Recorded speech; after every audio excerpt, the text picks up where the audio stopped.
Bonjour à tous. Est-ce que vous êtes bien installés? Tout va bien. D'accord. Alors je vais commencer par me présenter. Je m'appelle Victor et je reviens tout juste d'un long voyage de l'autre côté de l'océan. Oui, très loin d'ici, dans les hautes montagnes du nord du Chili. C'est les terres du peuple quechua. Et cette histoire, eh bien, je ne peux pas vous la raconter. Bon, pas tout seul. Non, le seul moyen de vous faire ressentir l'excitation, l'exaltation et le péril de cette aventure, c'est de l'accompagner de rythmes dansants, de silences inquiétants et de mélodies joyeuses ou tristes. C'est pour ça que j'ai invité quelques personnes qui font du bruit dans les escaliers. Ce sont des musiciens qui vont m'aider à raconter l'histoire de la petite bergère et du condor.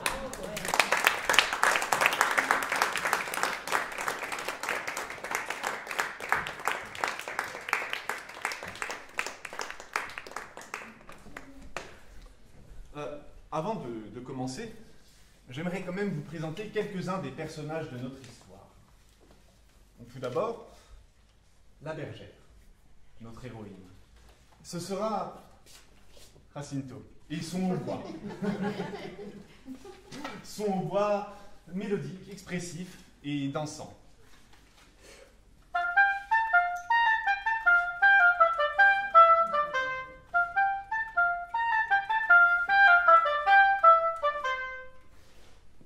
Son ami, l'oiseau-mouche, le plus petit oiseau du monde, ce sera le piccolo de Maoli. Le piccolo, c'est cette flûte minuscule, légère et gazouillante.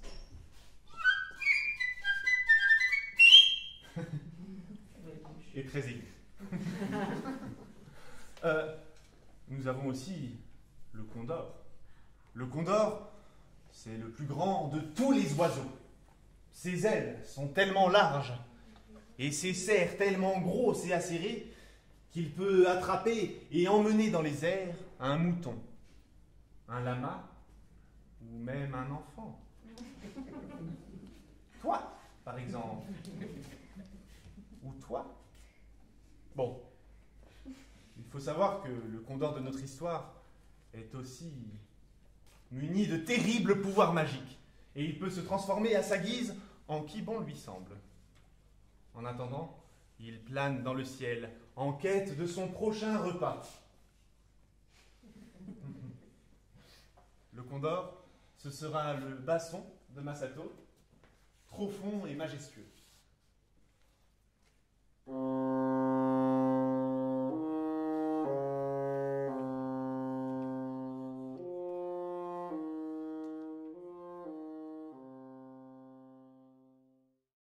Mesdames et messieurs, la petite bergère et le condor.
Dans un petit village de montagne, au nord du Chili, une jeune bergère qui tricotait joyeusement tout en gardant le troupeau de lamas de ses parents.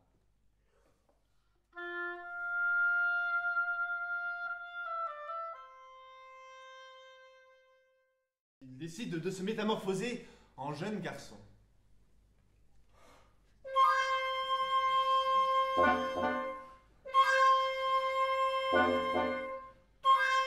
D'abord la tête, puis les jambes, le torse,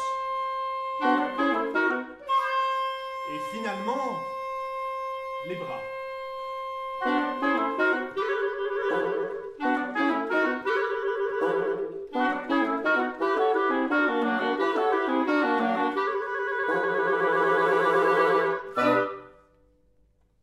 Le condor, ayant pris forme humaine, s'approche de la petite bergère et l'invite à une promenade sur son dos. La fillette, ne se doutant de rien, accepte l'invitation de ce charmant inconnu.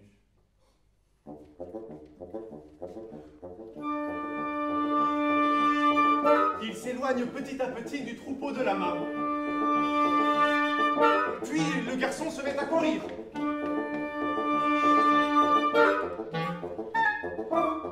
De plus en plus vite.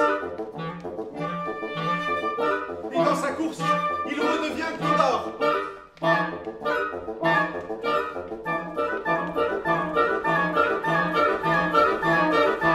Soudain, il prend son envol.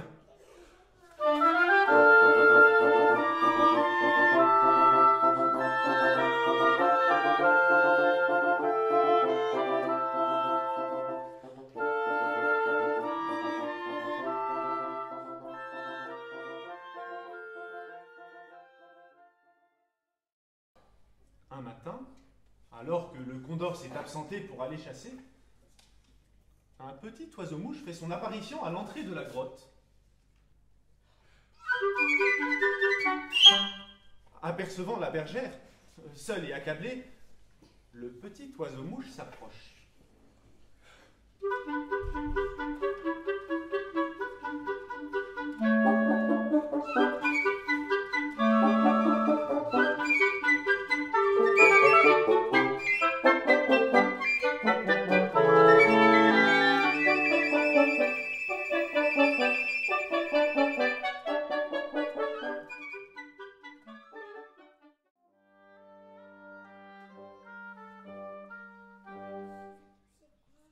Pendant ce temps, le condor, revenu de la chasse, s'aperçoit de la disparition de sa captive. Un fou de rage, il déploie ses ailes immenses et se lance à sa poursuite.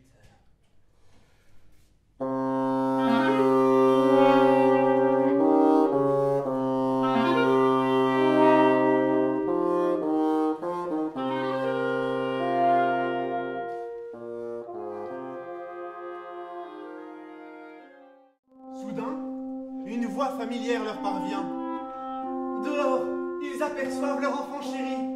Le petit oiseau-mouche lui indique fièrement la direction à suivre.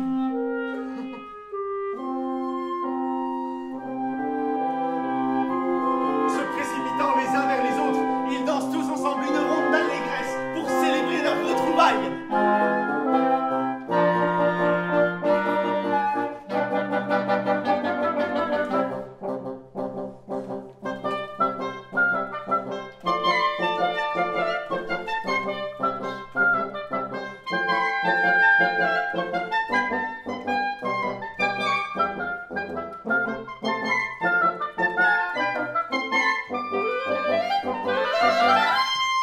Attention! Attention! Crie l'oiseau-mouche.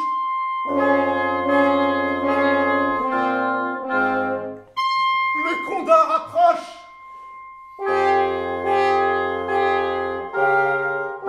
Mais personne ne prête attention aux avertissements du petit oiseau. Une ombre immense et menaçante grandit sur le village.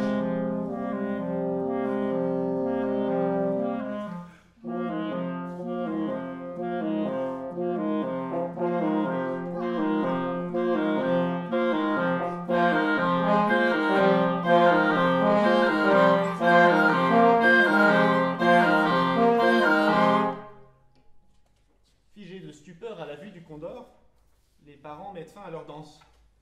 Mais déterminés à défendre leur fille, le combat commence.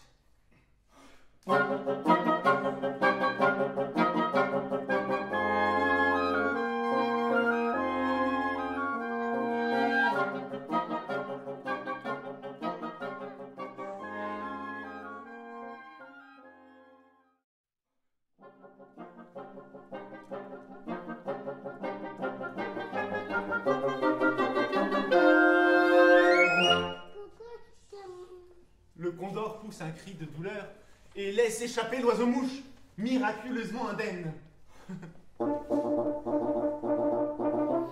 Vaincu, le condor s'enfuit piteusement.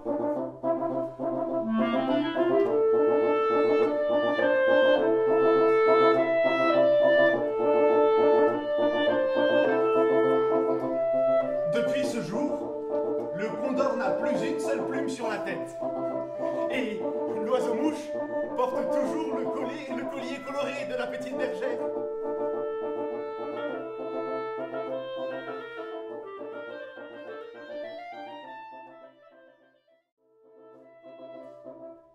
Et comme dans notre histoire, on oublie souvent d'écouter les conseils des plus petits.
Exactement. Ils sont 5 musiciens. C'est pour ça qu'on appelle ça un quintet. Et pourquoi est-ce qu'on appelle ça un quintet à vent? Oui? Parce que c'est des instruments à vent. Exactement, ce sont des instruments à vent. Ça veut dire que tous ces instruments ont besoin qu'on souffle dedans pour produire du son. Mais comment est-ce que ça marche exactement? C'est pareil pour tout le monde? Masato, tu nous expliques?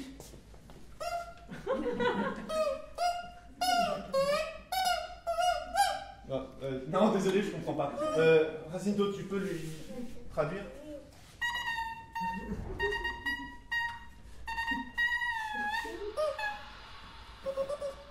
Non, désolé les amis, je ne comprends rien. Ça a l'air très intéressant, mais je ne parle pas le canard.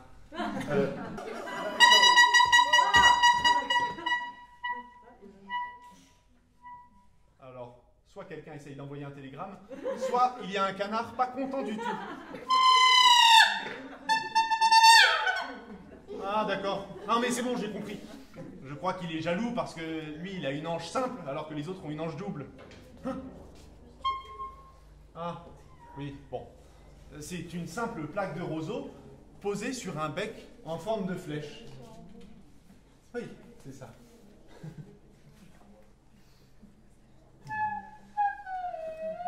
Qu'est-ce que c'est? C'est toi qui fais ça?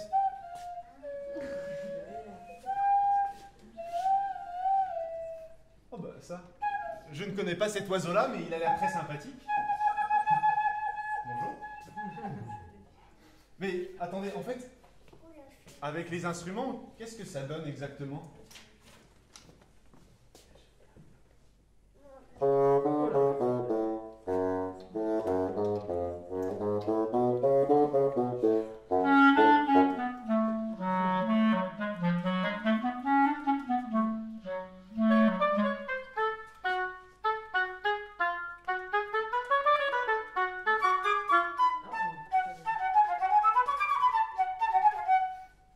Vous avez remarqué, vous aussi? Plus l'instrument est grand, et plus il est grave. Et plus l'instrument est petit, et plus il est aigu. Et plus ça va vite aussi, j'ai l'impression. Ah, oh. Et lui, pour faire le son, il souffle dans ce qu'on appelle une embouchure.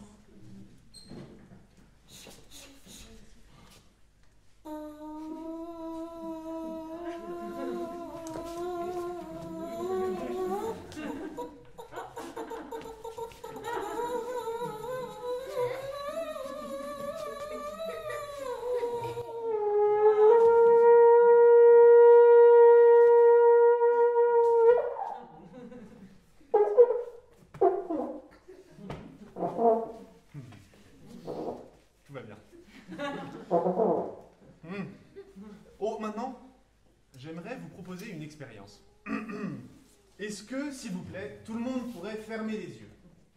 Allez-y, fermez les yeux. Eh, les grands aussi, je vous vois. Voilà, je vous dirai quand les ouvrir.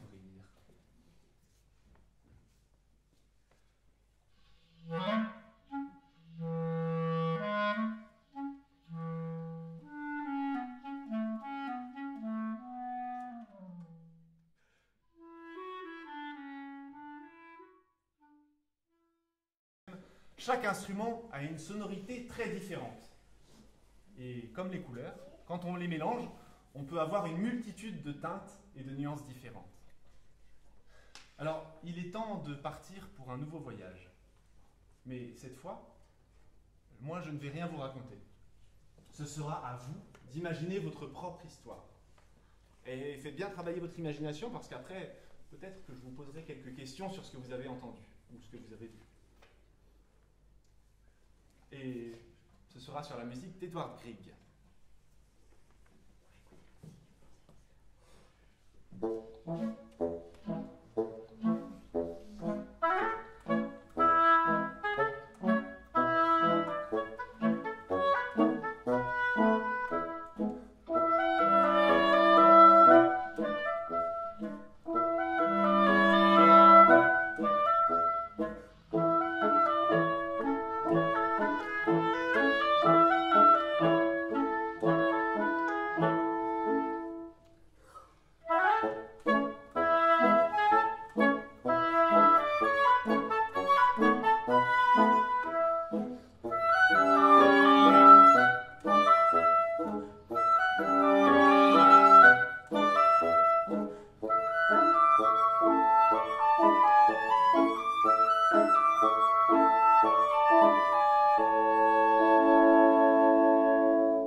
Je vous propose qu'on construise une histoire tous ensemble.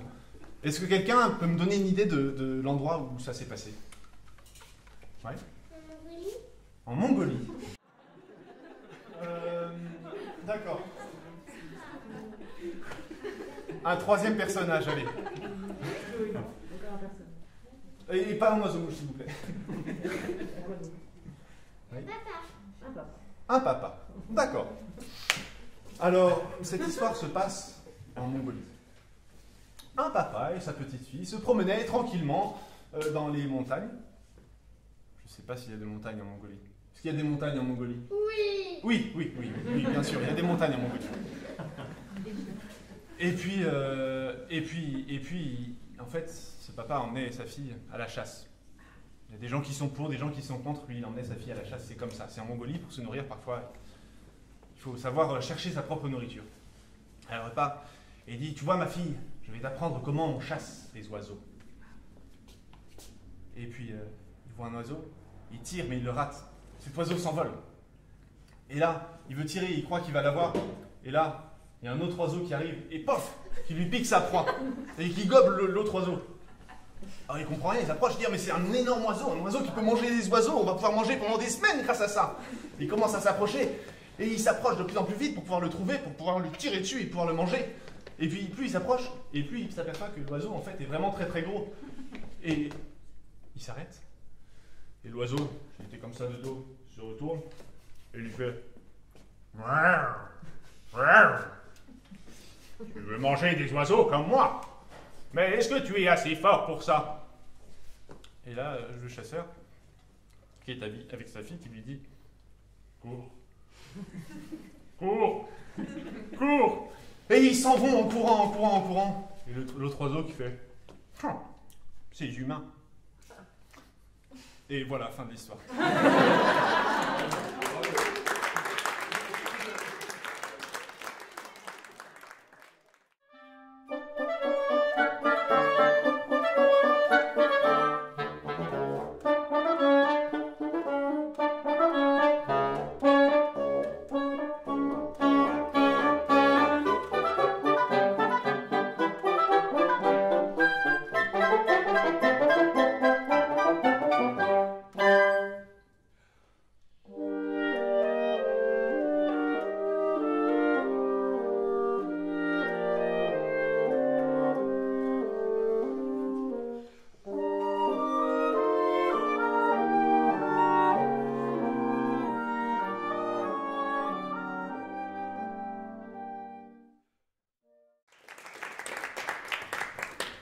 Alors cette fois, où peut se passer notre histoire? Pas forcément un pays, hein. Oui, derrière? Dans la mer. Oh, une histoire des fonds marins. Très bien. Et est-ce que vous avez entendu un personnage? Qu'est-ce qu'il pourrait y avoir dans les fonds marins à laquelle vous ferez penser cette musique? Oui? Une baleine? Ah oui, d'accord. Oui, si, la baleine est là. Alors, un autre personnage, oui? Une sardine. C'est l'histoire d'une baleine et une sardine. Oui, la petite sardine. Bien sûr, c'est l'histoire d'une baleine et d'une sardine qui se rencontrent. Et qu'est-ce qu'elles se disent? Ouais. Comment, pardon? Et si on était copines? C'est la baleine qui demande ça à la sardine? Non, la sardine qui demande ça à la baleine. D'accord. Je vois où on va. Cette histoire se passe dans les fonds sous-marins. Une baleine immense avançait doucement et une petite sardine essayait d'échapper un petit peu aux prédateurs. Et puis d'un coup, elle sent un courant l'attirer. Et en fait, c'est juste la baleine qui s'avance et elle avance, elle est tellement grosse qu'elle fait du courant rien qu'en bougeant. Et la sardine qui commence à s'approcher dangereusement de la bouche de la baleine. Les baleines, quand ça avance dans la mer, ça fait pas spécialement attention, ça mange sans même le vouloir, juste ça avance comme ça. Et puis tous les poissons qui sont là, ils lui rentrent dans la gorge. La sardine voit un petit peu ce qui va se passer. Elle s'écarte, elle lui fait toi, t'as l'air sympa. Et si on était copines? Ce à quoi la baleine répond. Qu'est-ce qu'elle répond, cette baleine? Au fond? Pour la baleine, ok. Comment? Attendez. Ok, d'accord. Ok, d'accord. La baleine dit ok, d'accord, ça va, super, super. Et depuis, la sardine reste bien derrière la baleine, ce qui lui évite d'avoir à faire des efforts pour avancer, toujours dans le sillage de cet énorme mammifère marin. Voilà.